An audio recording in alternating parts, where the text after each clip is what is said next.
All right, I'm good. All right, we're alive. Welcome in, everybody. Another installation of the Gentleman's Code here. I'm your host, Bobby, here with Priamo, also host.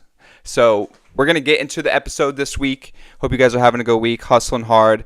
No, it's kind of a short week. Hope everyone had a good Memorial Day. We're going to be talking about some of the stuff we did from Memorial Day, bouncing around the continental U.S. So, welcome in, everybody. Any questions anybody may have, please drop them in the chat. I made a post on X, so please, if you guys are seeing this, if you guys want to talk about anything specifically, we're an open book here. We're gonna talk about whatever you guys want to talk about, online business, current events, whatever it is. So please let us know. Drop it in the chat. But what's up, Pri? How you doing? Going on, Boba Fett. Yeah, we were talking about the NG 500 that I was just at the race in Indianapolis. And we're talking about the guy who skidded out. Yeah, he just fucking folded. It was before the race even started. He was warming up his tires, so the racers will go back and forth and weave on the track because they do a couple of warm up tracks before they actually start the race. And dude is in, correct me if I'm wrong, anybody who's watching, but he was in first pole position. It was the first time ever a rookie who had secured the number one pole position. Before the race even starts, motherfucker burns out, runs into the sidewall, destroys the wheel, completely out of the race. Done before the race even started. Yeah, Rasclot. that's the definition of a rookie move right there. That is a rookie move. Rookie mistake. He fucking folded on the warm up laps, dog. Yeah, it's very interesting because if you look at a lot of IndyCar racetracks, they're not made like that racetrack at all. There's a lot of left turns, a lot of right turns, not a lot of straightaway, and those cars aren't even really made to go straight. They're made to be like left, right, left, right, left, right, real quick. And for something like that to happen on a long straightaway where he's left or right, just too much gas. So that's why that race is so special. First of all, is because it's not like any other track. And I think they have a race. I'm not sure, but I'm pretty sure they have an IndyCar race in St. Petersburg, Florida. Yes, Do they? the Daytona 500. They race at Daytona too. Yeah, I'm pretty sure it's called the Daytona 500. I'm pretty sure that's the. Isn't that NASCAR though? Isn't Let me NASCAR see. the Daytona 500? Daytona 500. I could be wrong. I think it's Trust me, I'm NASCAR. not. I'm definitely not a fucking race enthusiast, so I could definitely be super wrong. Daytona 500. Oh yeah, you're right. That's NASCAR. I think Yeah. there's an Indy car, which is what those cars are at the Indy 500. I think they do a race in St. Petersburg where they like race through the city. It just happened over the summer or the spring. I didn't go Uh-huh. to it. I should have went to it, but yeah. I thought it was called the Indy 500 because it was in Indianapolis. No, you're right. It's the actual car is Indy car. Yeah. Oh, I'm hilarious. I thought it was Indy 500 because it was in Indiana. Well, it kind of is. It's Indy in Indy, and they do 500 miles. I'm pretty sure. Right, 500 for 500 miles. So that's why I figured. I thought in my head Daytona 500 just meant okay. Well, they're racing in Daytona. It's the 500. It's got to be Indy cars or got to be those F1 looking cars. Yeah, so I think the NASCAR race, when the NASCAR race happens at that track, they call it the Brickyard 400. The Brickyard. So What a yeah, fucking name. so yeah, super. That stuff's super cool. They also do they do stock car NASCAR racing at Pocono in Pennsylvania. I don't know if you've ever been to that. That's over by my way, up in the Pocono Mountains. That's a cool I one. have That's the interesting. tricky triangle, so that it's the shape of a triangle, and then they have one big turn in the front and then two smaller turns to kind of complete the triangle. I used to go with that as a kid. Here's what's nuts about the Indy cars too, is on the wheels when you see them up close, the wheels have zero tread, nothing. It's completely flat tire, and so it makes sense why they can spin out so easily before they get the tires warmed up because they got to get those tires ripping hot for it to have any kind of grip.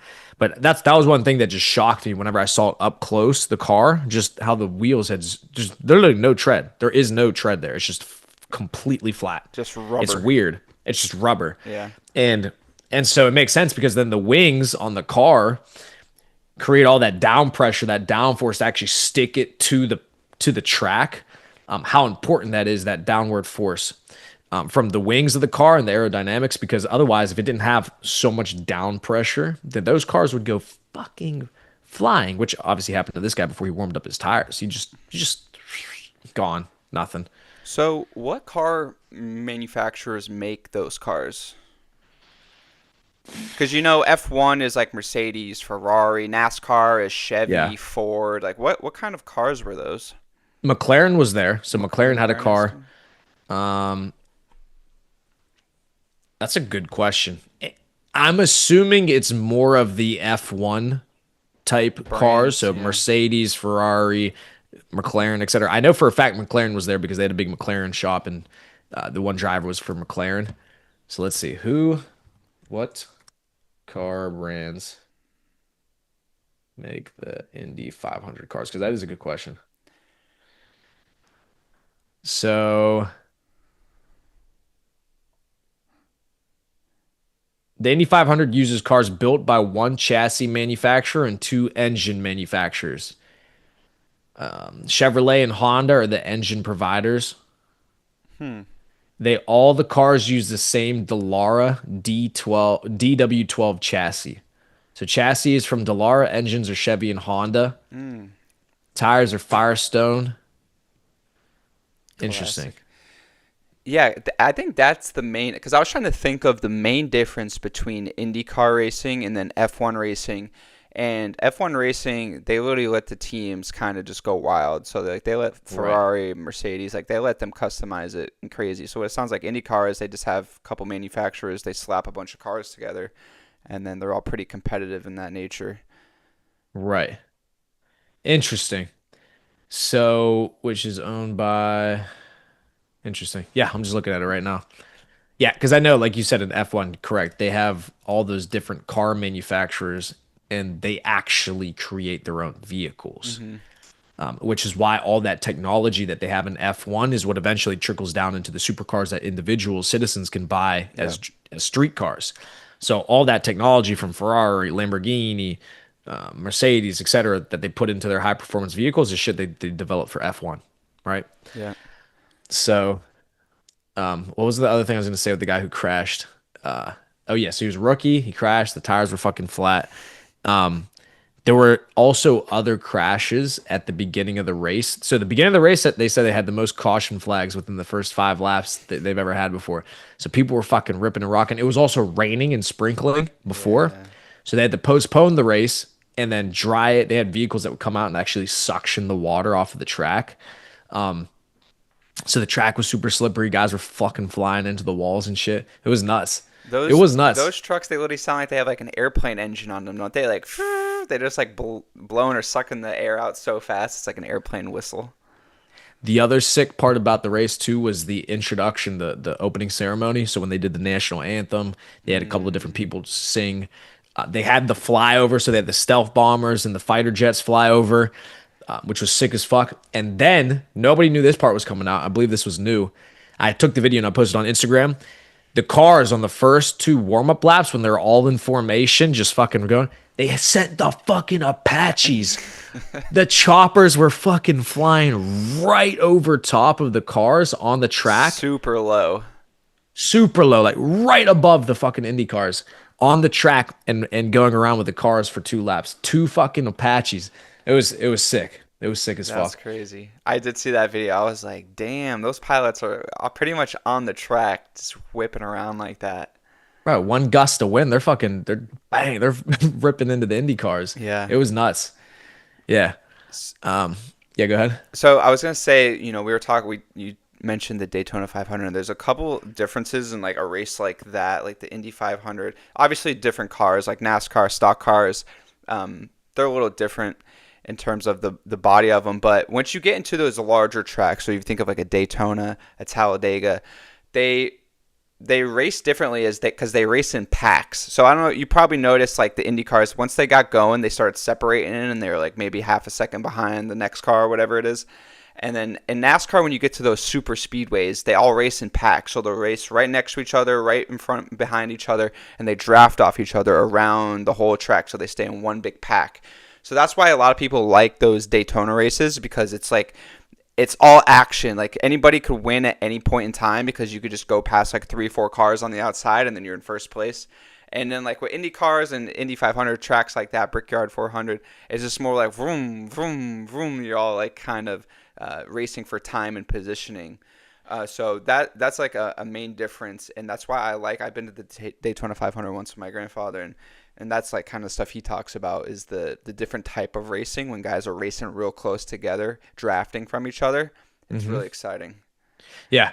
Yeah. And that's when you get a lot more accidents too, or you get those guys The big busting up and ones. yeah, the big pile ups. You get fucking 30 cars running into each other. Yeah, it was cool. It was cool. It was long. It was 200 laps, so 500 miles total. Tried the event was insane too. So it's the largest sporting event in the entire world. 350,000 people. Second time in history it ever sold out was this year. They heard the big dogs were showing up, so it just sold out quick. And it was nuts. Getting there was I just never seen that many people in one place before. It was unlike anything I've ever seen. And the track is so long because it's 2.5 miles, about or 2.2, something like that. The track is so large that they had people inside of the track, all tailgating, posted up, booze and shit. They had all the stands around a 2.5 mile fucking Yeah. track, the bleachers all the way around on both sides. They had a fucking concert in the middle of the track. There was a whole other portion of the track where they had a full blown fucking concert. They had Elenium, Two Friends, all these people were performing. Grok was over there, or Grok, the fucking AI. Gronk was over there. Keanu Reeves was there. David Letterman was there. A bunch of other people. But all these things were going on as the race was going. They were throwing a full blown. I'm talking a full blown concert stage, pyrotechnics, fucking fire going off. People they called it the snake pit, and this whole shit's going on while there's a race happening. It was just nuts. The scale of the thing. It was just nuts. The Yeah, scale it's was unreal. crazy.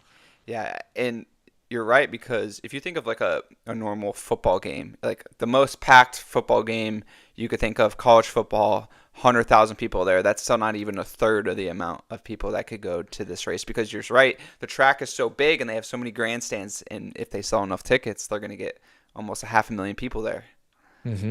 It was nuts. It was. It was a cool experience. The town of Indianapolis itself, though, was I haven't heard great things. yeah, kind of a fucking shithole. I'm gonna be completely honest. Kind of bummy. Me and the gentleman, we pulled up the first day, and you know us, right? We're trying to go find the honeys, right? Where the huns at? We go out it was Saturday we got there. So boom, we go out Saturday during evening, 3, 4 o'clock, and we're hitting all the spots, all the bars, asking all the bartenders, where do we go? Da, da, da. Dude, I've never seen so many unattractive girls without seeing a hot girl in my life. I mean, it was we were genuinely concerned. Like, Damn. is there not a single good-looking girl in Indianapolis? What is happening The right now? fellas in Indy are struggling.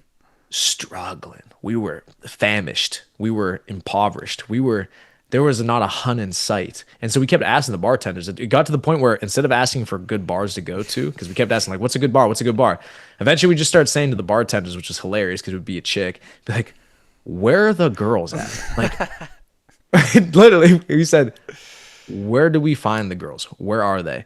And so they kept saying, oh, they're probably up at the track because the day before, so the race is on Sunday, the day before people go up to the track, get their spots, get their tailgating positions, etc. And then they party all Saturday at the track and stay overnight and wake up early in the morning for the race. And so we were like, all right, hey, pray to God that's what's happening right now. The They're all at track the the track. track's only 2.5 miles long, so I mean you gotta do some searching still. Right. Yeah, exactly. But that's what we got to the point saying. We said there's 350,000 people at this race. There's got to be at least a couple honeys. Like there's just odds statistically there has to be some honeys. And oh God bless, there were honeys at the race. Yeah, they were there. They were out of Indy and at the race. So we found them at the race on Sunday. We met a couple of girls that we ended up hanging out with the rest of the weekend. But yeah, dude, fucking hilarious. No Huns. It was insane. It was to the point where it was genuinely concerning. I was flabbergasted at the lack of talent. Nothing, dude. I'm talking I'm talking we went to 4 or 5 different bars and there was not one good looking girl in the whole Wow. bar. I mean, sounds right for Indiana, though. I mean, what else they got going there? Yeah, because all the honeys, what do? As soon as a girl finds out she's hot, they all go run to the water, which makes sense. Yeah. There's no water, there's no bikinis in Indianapolis. Yeah, they're in Man. New York, LA. They're splitting out of Indiana. And that's a point with the social media, right? It's incredible how social media has completely changed the sexual and dating marketplace because now all these girls who are on social media, they find where all the guys are at with the money and they all go flock to these different parts of the world where all the hot girls are concentrated at. So when I go to Miami and I'm hitting on all these girls in Miami, I'm talking to 10 out of 10s left and right. Instagrams, phone numbers, boom, boom, boom, boom, boom. I go to Indianapolis, there was not one, bro, not one good looking girl. But it's incredible how all these girls, as soon as they get to college, they go somewhere where they want to go. So they'll go to Yeah, University of Miami, they'll go to ASU, places that are nice weather, et cetera, where they can show it off. yeah, It's just that's what happens. fair, fair. Speaking of social media, you could talk about kind of the videos. I know you were live this morning talking a little crypto. For maybe anyone who didn't catch it, I caught a little bit of the live stream this morning. But in terms of that, not really in terms of social media, but more in terms of crypto, I saw some news today come out. I don't know if you saw this, but so the coin USDC, the US dollar coin, was created by this company called Circle, I believe. And they're doing an IPO for their company, Circle. And I guess BlackRock bought up 10% of the shares. I didn't really know what to think about that at first. I was like, that's a little strange, but also, kind of a good thing, for the USDC, have some stability from these big players, these big financial institutions. So, what's your take on that? Did you see that? And what do you think of BlackRock buying up, pretty much USDC's company, 10% of the shares? Yeah. So I did see that. I'm glad you brought that up. So here are my initial thoughts on it. Number one, and the most important is it means that they're adopting crypto on an institutional level, which we've known about for the past year plus with the ETFs, but now it's not a joke. All these major financial institutions understand that okay, this is where the future of currency is going. We need to have a part in this. So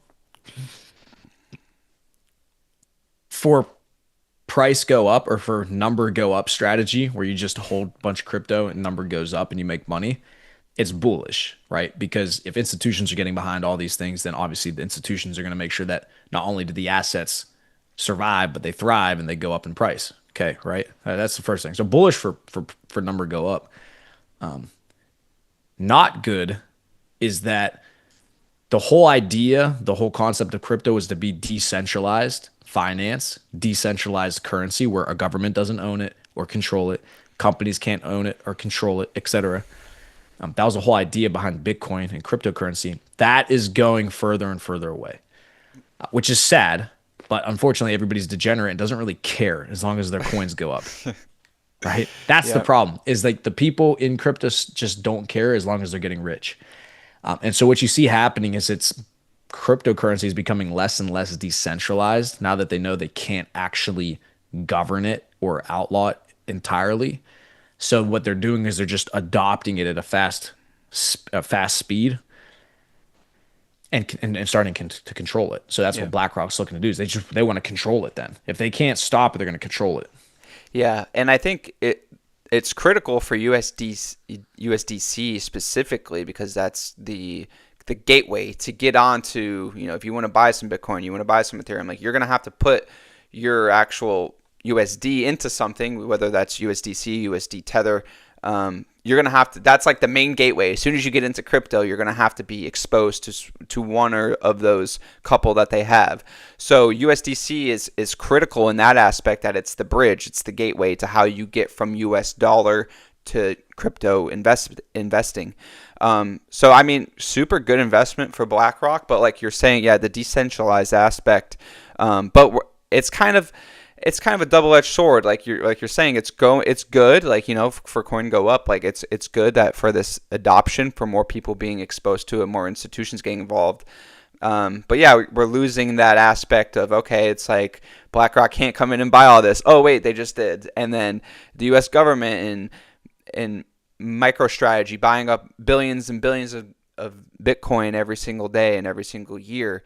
You start to get worried about, okay, well, if Michael Saylor owns 3% of the supply and then he decides to, do whatever he wants to do with it, it's like that supply is basically gone. It's burned. You can't do it. You don't know what's going to happen with that. So there's a lot of different aspects, I feel, in that sense that, is a little shaky. Yeah, I agree. And so, yeah, it comes down to the question, are people going to be more greedy and worry about number go up, or are they more interested in decentralized finance? So, you know, the longer anybody's in crypto, the more you realize that there isn't really any 100% decentralized coin other than something like Bitcoin, which nobody knows who the founder is, who created it. Nobody controls it except like Bitcoin is the one and only that's still basically fully decentralized. Ethereum has the Ethereum Foundation who can stop the network or upgrade the network. They can freeze the Ethereum network if they want to. They've done it in the past. Mm-hmm. That's how Ethereum Classic came about was to because what they did is they put a fork in the blockchain whenever Ethereum went off of its original technology into its new technology that it uses right now with the smart contracts. They created a fork in the blockchain. So Oh, the really? old, yeah, so the old Ethereum technology is actually still used on Ethereum Classic, which is another crypto that you can buy. So Ethereum Classic is the original blockchain they had. So even Ethereum's not decentralized. And then you have Solana. Solana, they've also paused the Solana ecosystem before. Last bull run after everything blew up, they had to stop the Solana ecosystem because fucking Solana went to like $6 and it was going to become insolvent, illiquid. So at some point you realize every single blockchain is not actually fully decentralized, except for Bitcoin, right? So that's why at the end of the day, it is so important to actually own Bitcoin as the long-term store of value, store of wealth. But now the issue with Bitcoin is the way that governments are starting to govern that blockchain is, well, wait, we don't necessarily know 100% who owns that wallet address, but because it's a public ledger, it's public. Every transaction from the beginning of Bitcoin is on the public ledger. You can go find it. You can go see it. So Yeah. it's public. So the government can go look at the public ledger on the blockchain and see, okay, what wallet did this transaction? What transaction did this to what wallet? Da, da, da. And then what they can do is they can blacklist wallet addresses as, this is criminal activity or this is a wallet that you can't interact with, et cetera. And so what it does is it prevents other people from interacting with that wallet if the government wants to, like Michael Saylor. Like if they know what wallet Michael Saylor has and then his wallet interacts with a blacklisted wallet, they can impose penalties on Michael Saylor, right? So that's kind of the way that they're imposing the law even on a seemingly decentralized blockchain, right? That always interested me about how do these people track down who are the owner of these wallets? How do they do that? Like, I know obviously some people have to like put their name out there that's their wallet, but if you're like you're tracking down celebrities and like what their wallets are, how could you possibly backtrack that? So if it's a government doing it, my assumption would be that at some point, most people, well, not true, not most people, but let's just say it's just a common person who just got into crypto and now they got a wallet and they start doing illegal shit. If for whatever the reason, if the government was coming after you, at some point you probably put money onto a Robinhood or a Coinbase, and then you sent Mm, money or sent crypto off of that exchange into a wallet. yeah, that So makes if the sense. yeah, so if the government subpoenas Coinbase or Robinhood saying, "Hey, we want this person's," because that's why they have KYC, know your customer. So Coinbase has all your information, social, et cetera, tax records. They can send that to the government. Government can take a look at what wallets you've sent crypto to from the exchange, and that's how they would know that's yours. Yeah. And that kind of stuff has been around for a long time. It's been on FBI's eyes, CIA, I'm sure, because if you guys remember the dark web back in, our age now, back in the early 2000s, you would hear about the dark web. Like, what was the dark web? It was a place inside of the internet where you could get on these secret websites that weren't on traditional www dots or HTMLs. And the currency used there to buy illegal drugs, to traffic people, to do this illegal activity, guns, like whatever it was crypto at the time. And that never really fully clicked with me until I started getting into crypto. But that is how they would transaction back in the day, back on the dark web. And I'm sure they still do it on the dark web now. So Hmm. I'm sure the government has had, that technology of tracking people and figuring out how it's moving between wallets and all that for a long time. But yeah, it came full circle to me a couple weeks ago. I was watching a documentary about one of these guys who stole like $30 million from someone, but he was doing it on the dark web. No, you go ahead. I think this is a different guy actually. Yeah, he was a guy from London, I think, or in the UK, and he was on the dark web. He supposedly was selling like weapons, right? And he was in the FBI's crosshairs. Like they were trying to find out who this guy was because they were tracking his wallets. They saw like he was just getting constant purchases coming in, coming in, coming in. And then eventually one of the arms dealers he was working with just ratted him out. But he ended up making over like $30 million in Bitcoin just from being on the dark web selling guns. Yeah.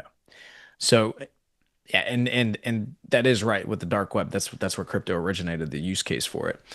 And so then the government basically tried to make crypto out to be something only criminals would use. Well, criminals can use it 100%, but the idea is that it's decentralized. The government can't control the currency because the government currency is inherently inflationary. And so if you work for US dollars, you have to understand that the government pays you or companies pay you in a currency in which the government can just print itself.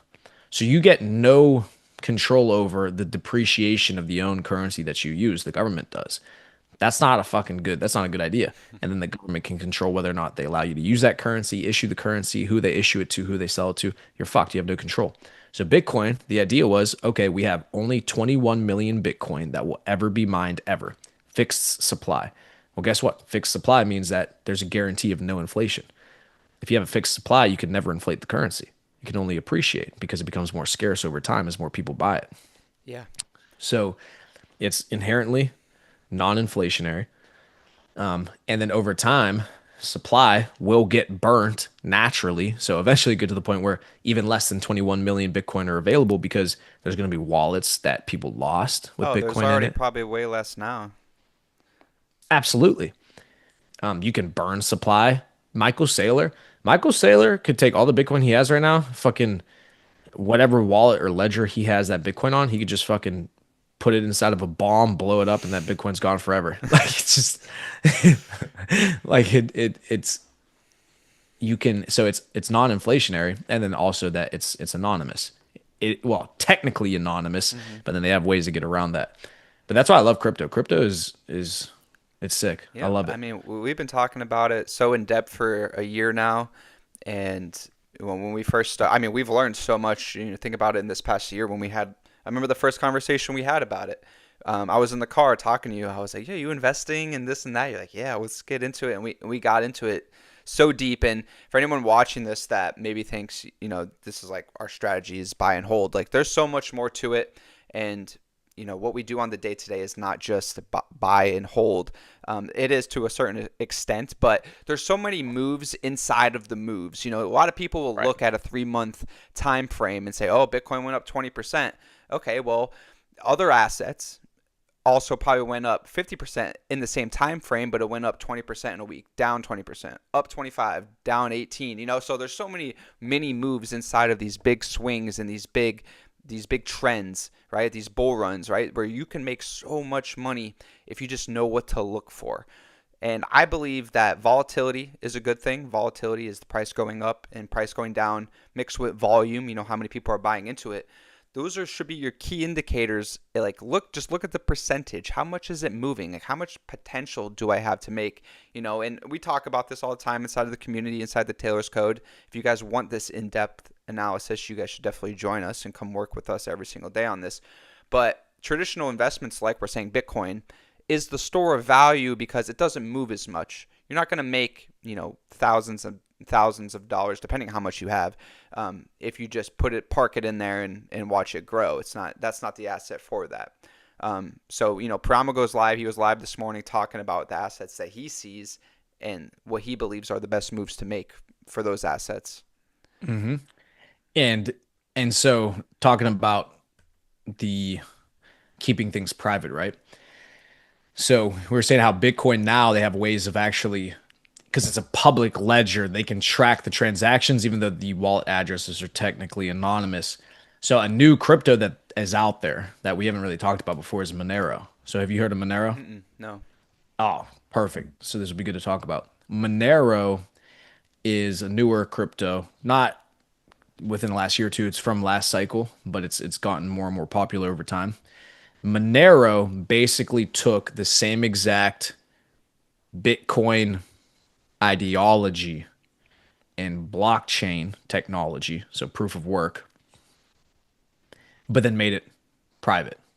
So instead of a public ledger, it's a private ledger.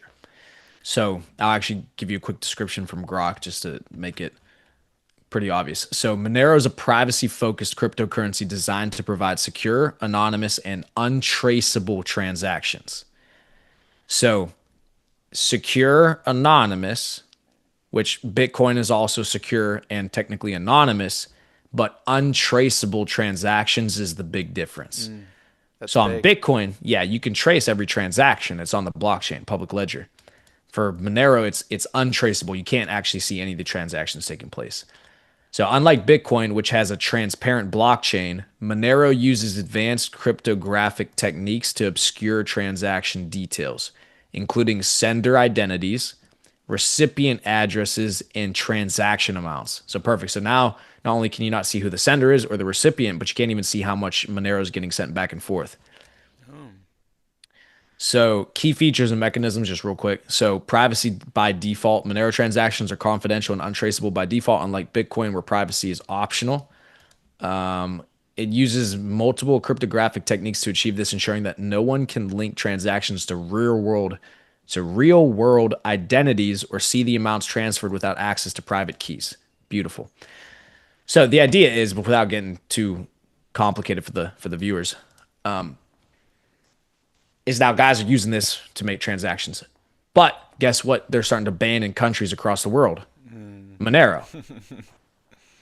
So it's not even that it would be a lie to say that these nations around the world are all embracing cryptocurrency. It's amazing. Our people should be able to have this decentralized, inflammatory currency, etc. They don't give a fuck about you. Monero actually provides the 100% anonymous feature that Bitcoin failed to do with the public ledger, getting banned across Europe, different countries, etc. It's getting banned. Why? Yeah. Because they can't control it. Yeah, I mean, does that come down to they don't want to know how much money everyone's making? They want it for tax reasons, for expense reasons. They don't want, Priamo to be able to send me $10 million in this coin, and then they can't trace it. They have no idea I have it, and then I slowly chip away at it for 10 years. They don't want that. They want to know and they want to see it, especially when it hits your tax returns because they want their tax money. Um, but yeah, I mean, I was thinking about it the other day. Technologies like this, it reminds me so much of the internet bubble, and when these internet companies started popping up, and a lot of them are still around to this day. But it was like the Wild West, where new technologies popping up, new ideas, new things popping up that you could get invested in and you could get involved in, and that's what the crypto space is becoming now. If you invested, like, if this Monero is one that could be big into the future, and you invest now, in 10 years it could be worth who knows how much, the price, thousands upon thousands of percents more than what it is now.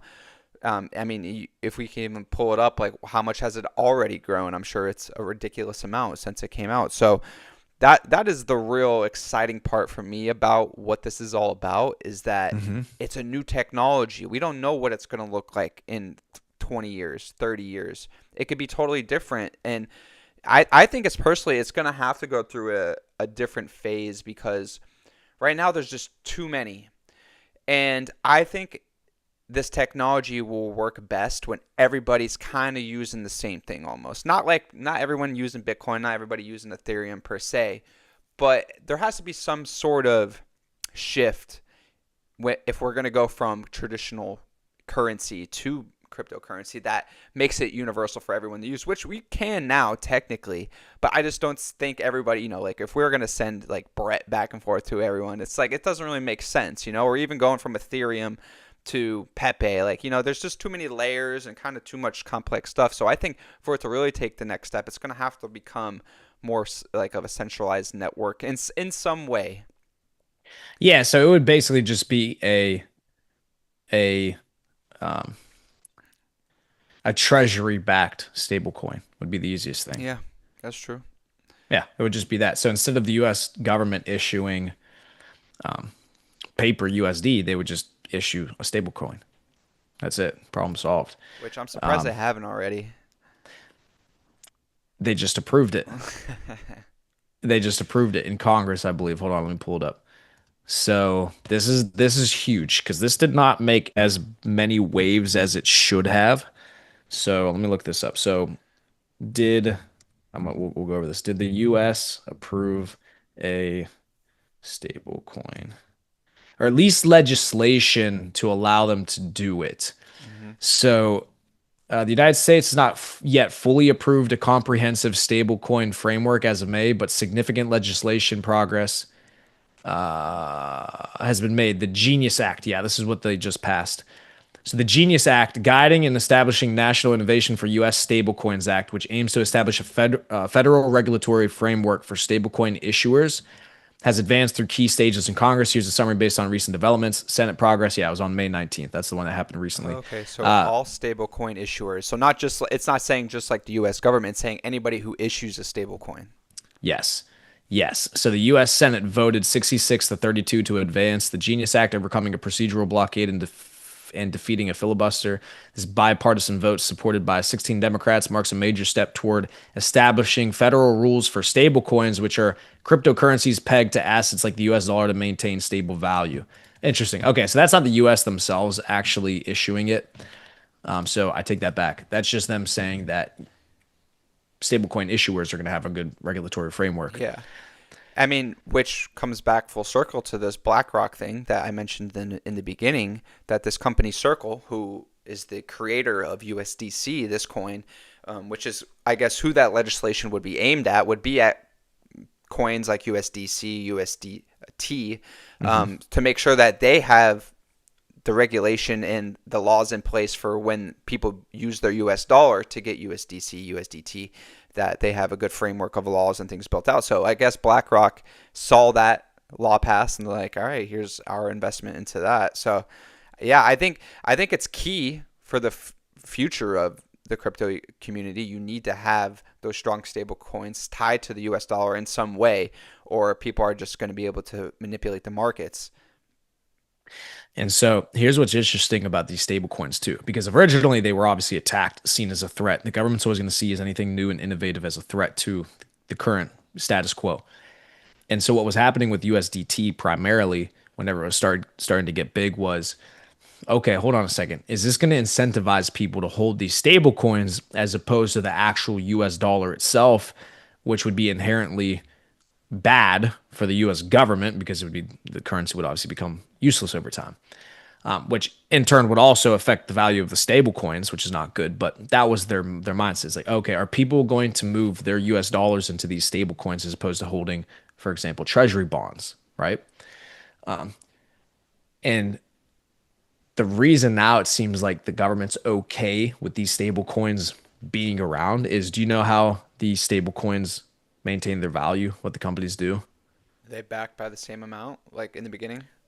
So what Tether and USDC do in order to maintain the value pegged to the US dollar, they have to purchase that however many stablecoins they issue, they have to back it with US Treasury bonds. Oh, okay. So Tether is actually, if I'm not mistaken, either the largest in the US or one of the largest in the US holders of treasury bonds. I believe it's actually number one in the US behind actual countries like Oh, China who wow. own. Okay. So what it actually ended up doing was it helped the US Treasury and the government because now Tether, they're actually the ones who are fucking buying all the treasury bonds to be able to back the value of the stable coins that they issue to people that they issue. Makes total sense. So it's actually a self-fulfilling type of prophecy where now the government's actually for stable coins because these stable coins are actually keeping the bond market healthy. These companies, because they have to purchase all these treasury bonds to keep the value of their dollars Well, on chain. it also makes so much sense as to why you get such high rate of return if you stake those stable coins. They wouldn't just be giving you 5-6% if it wasn't backed by anything, because then they'd be losing money. But if it's backed by a bond percentage and they know they're going to make at least 3 to 4% on a bond, I don't know what the bond rates are right now, but if they know they're going to make that money off of their bonds, then they're like, all right, we'll just give it back to the people that are investing in the stable coin. Exactly. So they're Exactly. making money, the government's making money. It's a win-win for both of them. Exactly. So yeah, it's interesting how these companies work, and that's why it's so important to be.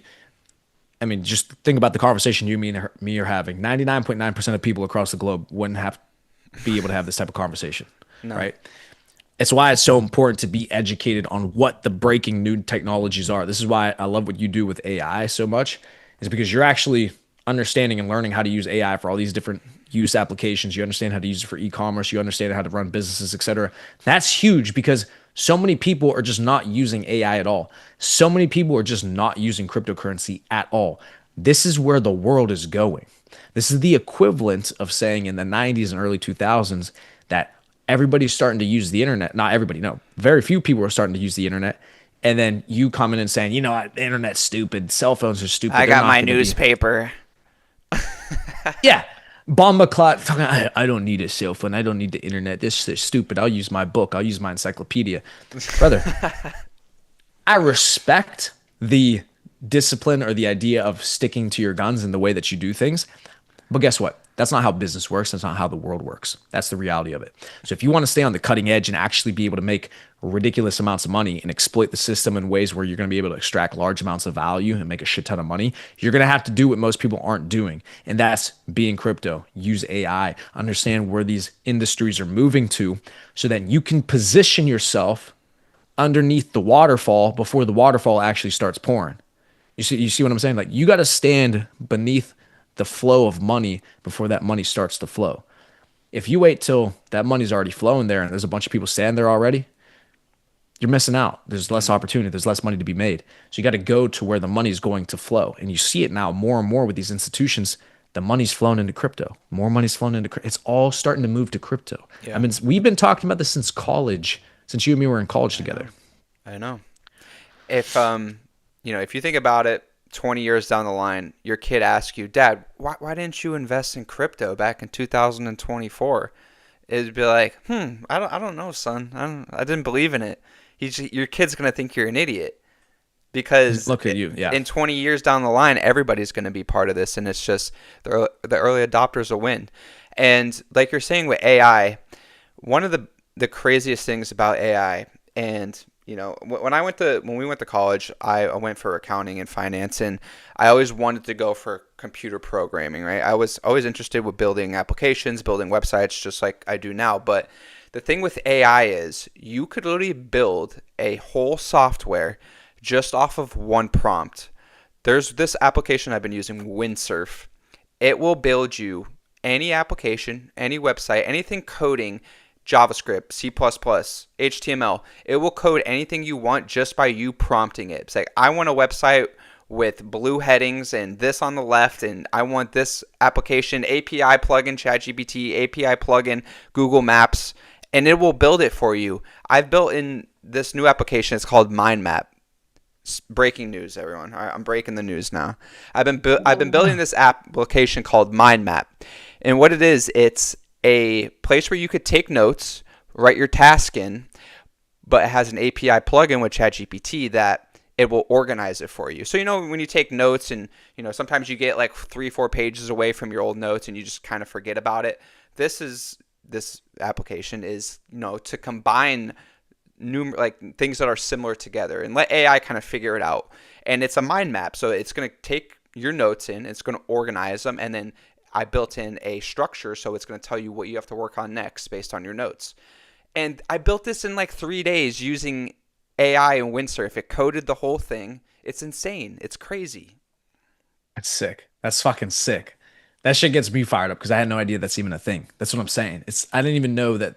So now we need this for the websites because I need to make a better fucking website. Yeah. Have you tried it for websites yet? Yeah. It'll build a website in an hour. Not even. The thing is, though, then you have to hook, because it could build you any website you want in a file, right? It'll be in a file on your computer. The thing is, then you have to have a host, and the AI will do this for you, but then you just have to pay for it to be hosted somewhere. That's all. That's what Squarespace is. That's what GoDaddy. That's what Shopify is. It's just a host to get that file on your computer to the internet, pretty much. Should we be doing this for the Taylor's Code? We could build a new Discord software and have the Taylor's Code be an application on your phone. Brother, what? We got to start doing this shit. We could. Let's do I know I have if anybody in here is in the Taylor's Code, we have the AI section. We'll start building that out. We'll start doing some group sessions, and yeah, I'll do a whole video this week on windsurf. Brother, that's going to be something this weekend for sure. I'm down to get into with you in the Discord. We should map out a new website because I definitely need to update the Taylor's Code website. I'm sure you're going to work on one for yours too. Mm-hmm. And then, yeah, and have that as a course inside of the Discord too, where we'll have them learn how to build their own websites, build their own applications and shit Yeah. through the software that you've learned. That's fantastic. That's huge. Yeah, I mean, and where I was going with this is that people go to school and spend hundreds of thousands of dollars to learn how to be computer programmers, and that is all thrown out the window and lit on fire because it doesn't matter anymore. Someone like me who learned AI in the past 6 months can build any website, any application I want now. And that is the whole point of these new technologies emerging, is that people are going to get left behind. You're going to start seeing, you already have seen it, mass layoffs. Microsoft did a mass layoff, 7,000 people gone. Why? Because they have Copilot. They have ChatGPT. They don't need humans anymore. They're just going to have the AI agents do it. So the sooner you're able to learn this stuff and learn to have it work for you as opposed to it take your job, it's only going to be helpful and benefit to you. What you just said, it's going to take your job anyways. People have no sense of urgency. They don't understand where the world is going. This is different. This is different than any other time in human history. Okay. It's not different. It's going to be okay. Everything's going to be fine. No. Listen, understand this. This is the first time in human history where they've ever developed something that is as intelligent, if not more intelligent than a human being. So the first time that people ever had competition against something that was not a human for their own job, right? Machines slowly start to phase workers out, but at least you have people who work on the machines and you can have them do different types of jobs. This is a mind that will replace your mind. It's way smarter than you. And it's way faster. That's the other thing. It's way faster and has access to so much more information. So even if quite literally IQ, intelligence-wise, is not quite as smart as a human being, which it is. But regardless of that fact, it's just that the speed and the ability to access all the information is where you're getting fucked. Yeah. Instantly. So this is why you have to have urgency. You can't be stuck thinking that I'm going to get by with this job or with this. No, you're not. You're not. You're going to lose your job. You're going to lose your opportunity. You have to learn how to make money using these things. Yeah, and we talk about it all the time too. Your return on investment of having a normal job these days is not worth it. You're never gonna be financially free from just having a job. It's just the truth. People back in the day, back in the 1950s, 60s, could have a job and it could have 2-3 cars, could have a big house, 4 bedrooms, and have 4 kids, and then put them all through college. It's not today's world. It's just not how it is. You have to become so exceptionally good at what you do to be able to generate enough revenue for you to just be like, I'm doing my own thing. I want to build a business. I want to do this. You have to be so exceptionally good that if you don't learn these tools, if you don't learn the financial tools of crypto and how to take loans out against it and how to get percentage APY and how to use AI to build you things and AI agents and build websites, you're going to get left behind. Yeah, I'm trying to think of a better way to just deliver the message in a way where people are going to understand how urgently you have to move. The faster that people move, the higher sense of urgency they are, the more successful that person is. I know that for a fact from the last 4 years of my life being in business. The people who move the fastest, I'm talking like physically, literally move quickly, drive quickly, do things quickly, work quickly. These are the people who actually get shit done and have some type of sense of purpose. You have to move with speed. You can't just think about what Bobby just said there over the last minute and say, oh, yeah, that's a great point. Bobby's right, for sure. Figure it out next week. It's too late, bro. Wake the fuck up. It's too late. You needed to be rich. I've been saying this for years. You needed to be rich yesterday. I needed to be rich yesterday. Today's already too late. So what are you waiting for tomorrow for? Today's already too late. So you have to move. You have to educate yourself on these things. You have to use Grok. You have to use ChatGPT. You have to understand. You have to do the things that Bobby is doing. Figure it out. Find a way to make money. And then, most importantly, on top of that, once you've learned the skill, once you understand how to use these products, whether you join the Taylor's Code through the network, through self-education, etc., as soon as you learn it, now actually go make money with it. That's the other thing too. You can sit on your computer all day and operate in a realm of motion where you just educate, study.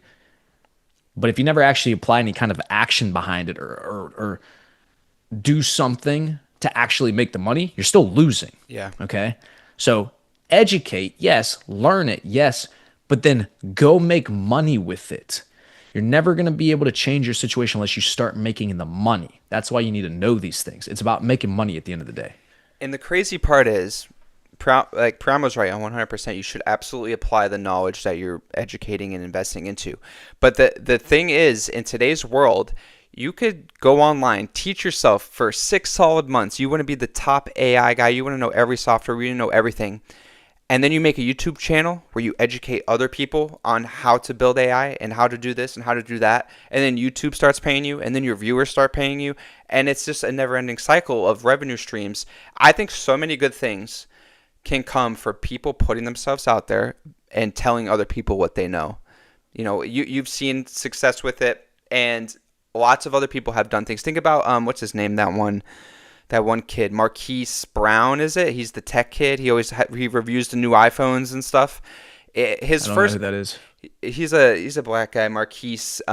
His first videos when he was like 13 was like with the iPhone 8.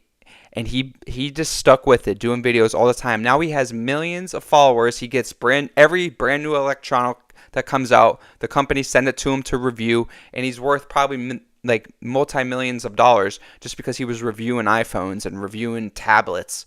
And now he does cars. Like, he does everything he wants now just because he had an expertise in one particular area, and he started telling people about it, making videos, showing his creativity. And I think that could go, the power of social media with the power of financial freedom in crypto, in AI, is limitless. And being able to use AI to make money in crypto is the next step of it. So I know somebody personally who he's used AI to what you were talking about with coding. He's used AI to code him bots that will manually trade crypto for him, so he doesn't even have to sit there and look at charts and hit call and sell and execute. He spent the last couple months, incredible. Dude's a fucking savage. Made millions in crypto too. AI'd an entire trading bot that's in the Discord where buy, sell, profit, sells for you after 2x, percentage of the bag, sells for you, get like everything. You literally do nothing other than just call out the contract address. All with AI because he knew how to use AI to build it. So Think about all this power, all this information that's out there that the top tier, highest level individuals are doing to make millions of dollars, while the other 99% of people who don't access this information, don't access this technology, aren't a part of a network with myself, Bobby, these other people that I know, don't have access to this information. You perpetually lose. You think you're smart by going on Coinbase and buying fucking random coin that's on Coinbase and you're going to make $1 million off of it with your 10 grand. No. Yeah. Can you make money on Bitcoin? Can you make money on Ethereum? Can you make money on Pepe? Yeah. 100%. You're not making life changing money there, though, if you don't already have a large sum of money. That's where you got to grow wealth. You want to fucking make money. You got to be doing what these guys are doing with building bots with AI and building businesses, going into sales, earning. Like you have to do shit that's going to bring you in cash flow, Mm-hmm. make you bread. You're not going to make money just thinking that you're smart because you bought a coin on Coinbase. Brother, you're so far from the realm of the guys who are on chain like me and Bobby. Like you don't even understand. You don't know what you don't know. Yeah, Quite that's literally. the problem, is that you don't know what you don't know. And there's a lot of, there's a lot of, what's the word, hype beasts in the crypto industry. People that'll That's true say a too. lot of things on the internet, like tell you to, oh, I know what I wanted to tell you. I know what I wanted to tell you. I forgot about this. You know how I sent the live stream of the crypto conference? I sent it to the guys in the chat. Yeah. I was watching, I had that chat up in the background while I was working, and I was watching for probably an hour, right? I had it up for almost 2 hours. I wanted to watch JD Vance speak. I don't know, he never came on. And it got to the part where Michael Saylor was talking, right? And at Hmm. the end of when Michael Saylor was talking, it went into like this, it started talking about you deposit money into this website, and Michael Saylor was saying this, by the way, and he's like, deposit money into this site. He's like, scan the QR code on the screen. I scanned the QR code on it. It was whatever you deposited up to $1 million, they were going to double it into your account. And I was like, really? Up to $1 million, they're going to deposit it, right? And as I'm on the website, it skips and it starts from the beginning again. And I was like, what is this? And I was watching it. As I'm watching it, the website crashes and gets taken down. Whoever was running that YouTube channel, made an AI version of Michael Saylor and said, scan the QR code, deposit money, and we'll double it. And I swear to God, it crashed as I was watching it. It was crazy. So somebody made Michael Saylor with AI say, put money onto this, and we're going to double it. It was crazy. I almost did it too. I was like, what? How nuts is that? What? I'll send you, if you go onto that video link I sent, that page is gone. They deleted the page off YouTube. What? That's how What a crazy. fucking scam. Yeah, it was nuts.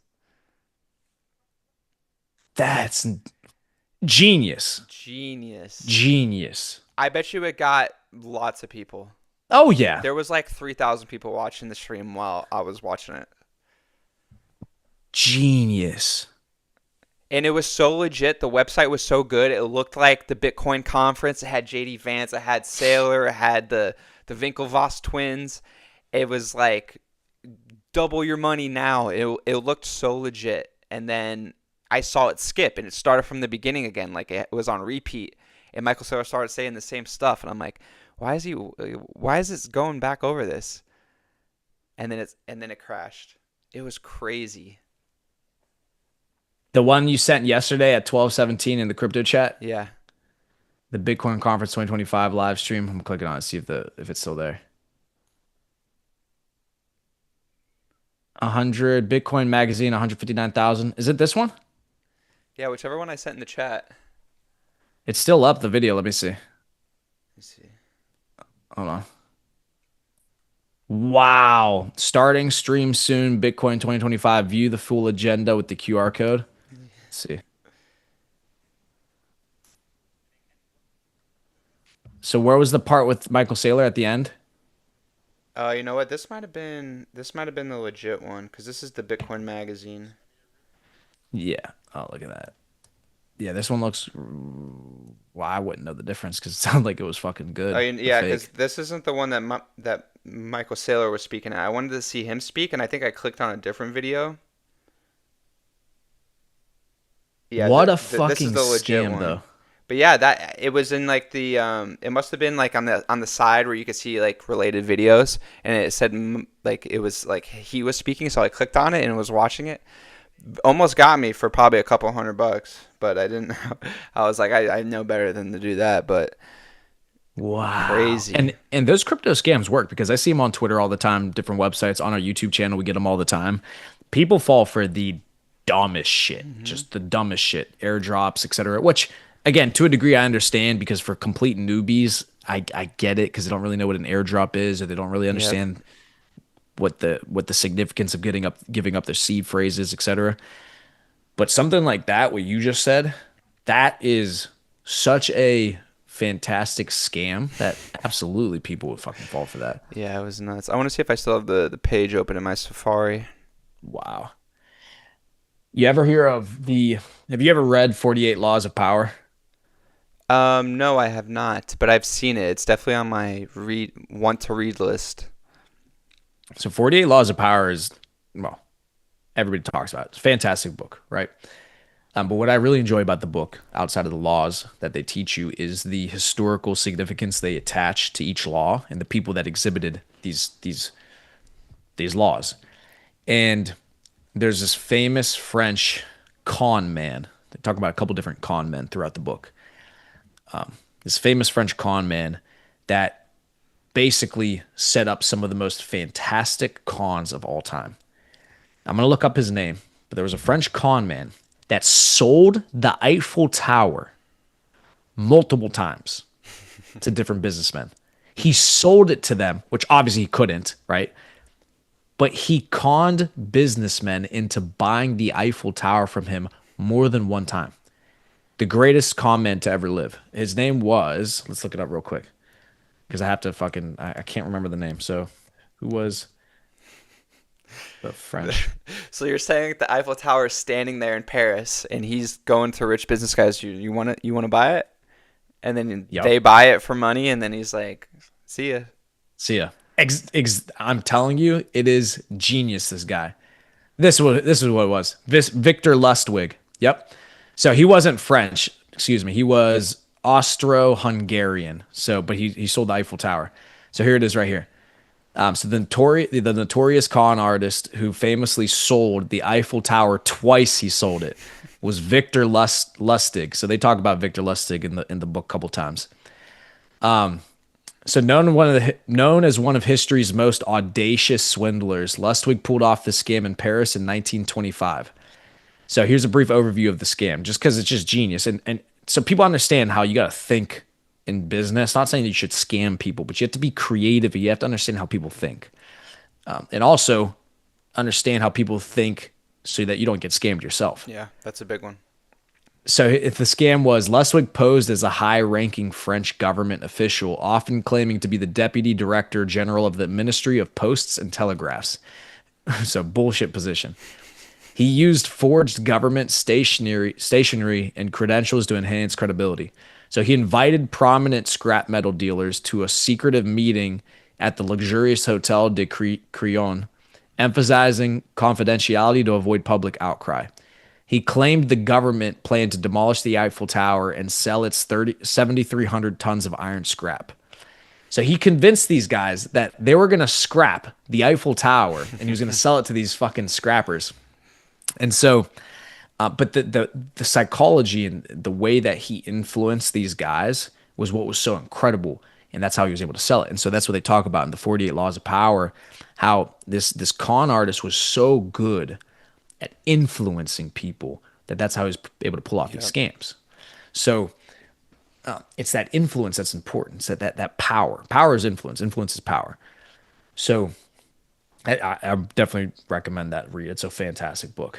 But point is that there's been some fantastic scams out there. There's some genius scammers. Yeah, that actually that's a great one. I wonder what like laws of power that like fell under.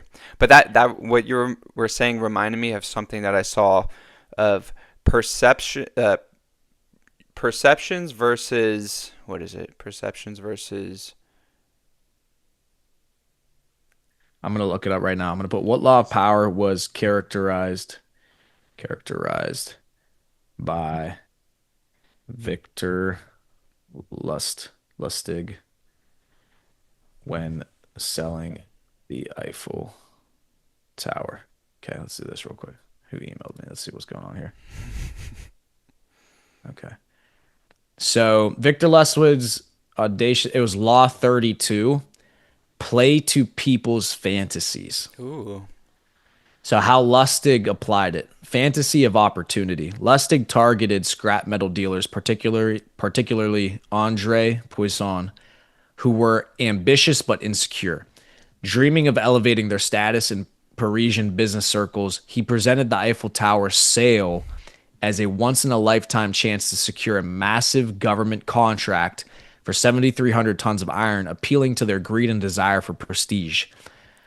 So he did it through illusion of exclusivity, exploiting Um, discontent, bribe as validation. When Poisson hesitated to buy the Eiffel Tower, Lustig demanded a bribe, e.g., 70,000 francs, worth over $1 million today, which paradoxically reinforced the fantasy. Poisson interpreted the bribe as proof of a corrupt but genuine government deal, as it fits his worldview of how such transactions worked. Interesting. yeah. So Lustig demanded that Poisson paid him a bribe on top of the actual sale of the Eiffel Tower, making it seem like, oh, wow, Lustig really is working for the government because he wants a bribe. So he charged him more, and that's how he fucking finessed him. That's crazy. Twice too is the crazy part. Is that he Sold got it away with it. twice. Yeah. Oh, what I was thinking of before that I couldn't think of what the second word was. It was perception versus perspective versus perception. So your perspective, and this is why a lot of people argue with other people, right?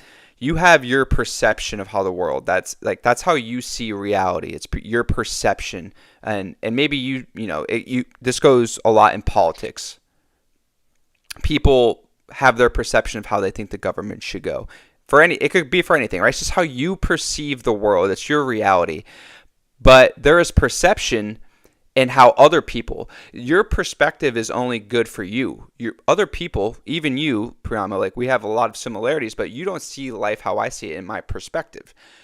How people should connect is thinking about other people's perspective.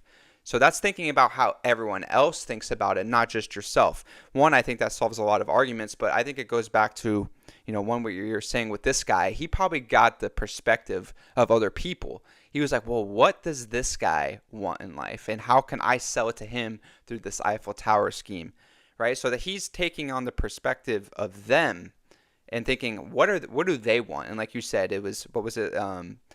Luxury. Prestige. Yeah, prestige. So yeah, thinking about their desires and what they want in life, and then he ultimately used that as fuel for his sales tactics. But I think it goes further than that, especially with argumentative people. They don't see the world from their own. They see the world only from their own perspective, but not everyone else's perspective. So that's just kind of remind me of that. And I think it goes a long way in business, especially if you're going to be a salesperson. You have to be communicative with other people who you might not even agree with or want to talk to, but you're trying to extract dollars out of their wallet is the key. And that's just a simple note to take part of is your perspective is it's linked to you. It's your reality, but the perception is how everybody else can see that as well. So it's important to get other people's perspective on things. It's a fantastic point because perspective is everything, right? If you don't understand someone else's perspective, you can't play to their fantasies, you can't play to their desires, etc. When you understand what somebody else wants, that's how you sell them anything. Because once I know what you want, I just have to give you what you want, and then you pay me for it, right? So what's their perspective? Such an important point. It's not about what your perception of reality is or your perception of this person is. What's their perspective? Do you understand what they want? Do you know how to get them what they want? Great. That's how you sell somebody. Victor Lustig, the fucking one of the greatest con men of all time, understood this. What was this guy's perspective? What were his fantasies? He played to his fantasies and he sold him the Eiffel Tower for millions of dollars. MBC. And here's the thing too. He was conning intelligent, successful businessmen. He wasn't conning a person with low IQ who's an idiot. They just gullible and buy anything. If you can find the perspective and sell to people with money who are intelligent, who are capable, that's how you know you're going to be successful. That's how you know you're going to be able to make money because you can influence people who are difficult to influence. You can influence people who are used to being the influencers. Hmm. So if they're willing to accept your influence, you're doing something at a high level. You're doing something well. That perspective is huge. Hmm. Yeah, it's because you could be having the worst day of your life, could be terrible, but you bump into someone who's having a great day and maybe you say the right thing and then you could sell them on something, right? So even if you're having your worst day, something could happen and you're having a terrible day, but you open your perception of the people around you and how they're acting and what they want, and you could still do whatever you want. Very interesting. What a good concept though. Law 32, play to people's fantasies. So from the 48 Laws of Power. Definitely if anybody has not read that, I would encourage you to read that. Now, here's the other interesting with the 48 Laws of Power. It's a book that you can't take too literally. Some people I know don't like the book or hate the book because it's too cynical. It's too Is it they take biblical? it. No, it's not biblical. It's just too cynical, too you can't take it too literally. If you take it too literally and actually try to implement every law at all times, you're going to drive yourself insane. You drive yourself fucking crazy because it forces you to be very cynical in the way that you move, which is just not an ideal way for somebody to live their life. And so I understand why a lot of people don't like the book in the sense that they take it too literal. It seems to be too cynical for them. But it doesn't mean everything that's in there is incorrect. No, everything that's said in there is true, is real. You can implement. You just got to have you have to be very careful on how literal you take it though. Because there are laws in there about using people around you, using your friends. There's laws about exploiting women, exploiting. It's very cynical, I see the what you book. mean. Yeah. But everything that they talk about is true. It works, Hmm. and it's a very good read too because then you can also understand what other people are trying to get from you, Yep. which is very important. So it's good to understand somebody else's perspective, but it's also important to understand what somebody else wants from you and how they're trying to get it from you. So once you understand the strategies that people could deploy on you, it allows you to also maneuver more intelligently, maneuver better so that you don't get taken advantage of. Or if you're going to allow the manipulation, just make sure you're allowing it for the right reasons because you want that to be the outcome. So you allow the manipulation. So in some scenarios, maybe you do want what they want for you. So that's fine. I'm gonna let it happen, right? Yeah.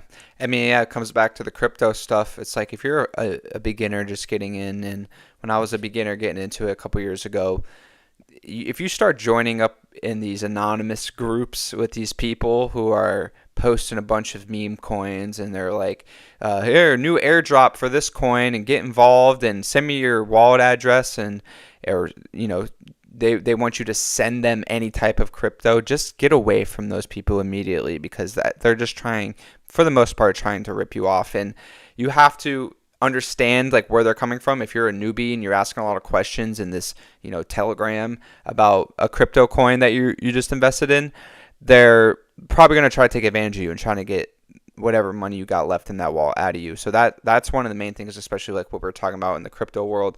There's a lot of phony actors out there, a lot of hype beasts who are going to hype things up and tell you to buy this and buy that. And sometimes, sometimes they're right, but most of the time you just have to be cautious and be cognitive of who you're listening to. Hmm. Yeah, exactly. Because everybody has an agenda that you listen to. So what's their agenda, right? What are they trying to get out of you? What are they trying to accomplish? What value are they trying to extract from you?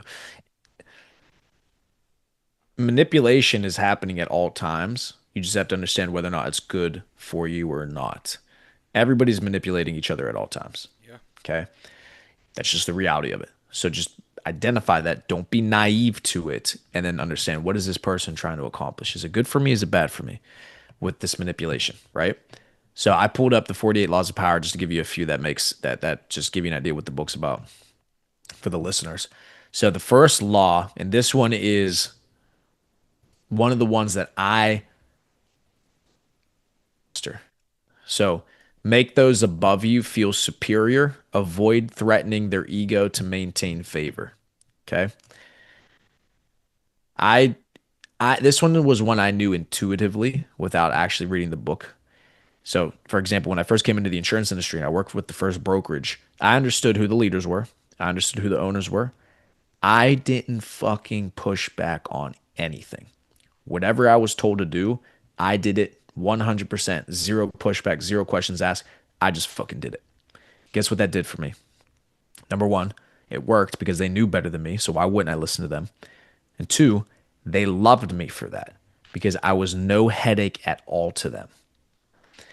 Never outshine the master. It is such an important law of power because it allows you to maintain the favor of those who are above you.